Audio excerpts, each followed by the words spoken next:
তোমাদের মধ্যে একজন আমাকে জিজ্ঞাসা করেছে, দাদা আমি এখন ক্লাস 10-এ পড়ি, আমি কি এখন থেকে আর্ট কলেজের জন্য প্রিপারেশন নিতে পারবো? এর উত্তর আমি নিশ্চয়ই দেবো, কিন্তু তার আগে বলে রাখি, হাই, আই এম নাথ, আর আমি একজন আর্ট কলেজের স্টুডেন্ট। ইন্ট্রোটা আমি কিছু মানুষকে জ্বলানোর জন্যও দিই, কারণ আমার ইন্ট্রো শুনে অনেকেরই জেলাস ফিল হয়। এনিওয়েজ, চলো আজকের ভিডিও শুরু করা যাক। আচ্ছা, যাই হোক, আমার বান্ধবী অত্রিকা আমাকে খুব সুন্দর দুটো গোলাপ ফুল আমি জিত করার ফলে গিফট করেছে। সো থ্যাংক ইউ অত্রিকা, তুমি এত সুন্দর আমাকে ফুল গিফট করেছো।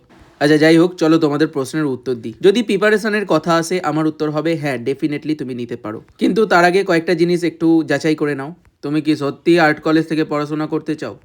যদি উত্তর হ্যাঁ হয়, তাহলে এই মুহূর্ত থেকেই আর্ট কলেজ এন্ট্রান্স এক্সামের সিলেবাস অনুপাতে প্রফেশনালভাবে প্রিপারেশন নিতে শুরু করে দাও।